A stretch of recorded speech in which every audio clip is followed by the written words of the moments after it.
Right now, though, let's talk weather. As we definitely know, the story of the day is all the wind. Ugh. Is it as strong as we expected? Yep. Okay. Every bit. And it's one of those ones where we know we're in it now. I think worst of it going to be about 2 hours from now. Okay, so it's still building? Yes, and then it stays strong through about 10 p.m. Okay. We get a little lull overnight, but it's back tomorrow. As bad? No. Okay. But still back, and then we get more scattered showers. So we're heading into a much more unsettled weather pattern. Okay. It's kind of like one of those words that I don't like using, unsettled. Weather is always unsettled. That's why I have a job. The atmosphere is always trying to find equilibrium, and sometimes it has to do so in a dramatic manner. That's why we get big wind events or heavy rain or even thunder and lightning. Not as often here because we have a more stable atmosphere, but overall, it's not that stable. Wind advisory is in place and we are a lot cooler tomorrow. Wind is going to gust at 40 to 50 miles per hour. Now stretches from the foothills of the Cascades through the Columbia Basin into eastern Washington and even the Palouse of North Idaho. It is a widespread wind event and those wind gusts are expected to stay strong.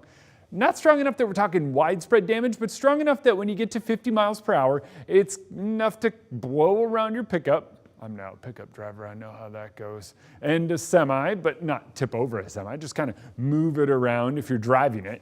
Small branches can snap, that could cause a couple of power outages, but dust is another one of those factors. Wind stays strong this evening. Notice we are in the worst of it here in the next few hours.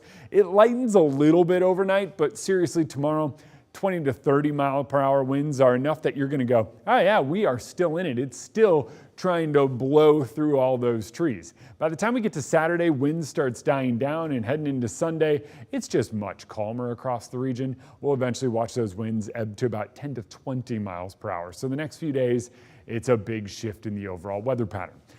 How many times have we talked about it? Storm, frontal boundary, and wind event. All of those things go together. This isn't the most beautiful one, but it's exactly the pattern that brings us wind. But once we get that cold air mass overhead, that's when we get those strong lapse rates and then more scattered showers. It gives us the possibility of them. I think our best is kind of overnight as we get that frontal boundary to move through. Early tomorrow morning, it looks like we get a few stray showers tomorrow midday and afternoon. A lot of those isolated pop-up showers. We're back in that pattern, but it's a little bit warmer, so we're not quite talking the grapple and the cold wind. This is a much warmer event as we move through the next few days. However, that shift in the weather pattern does bring about the chance of showers almost every single day. Saturday, I took rain off there.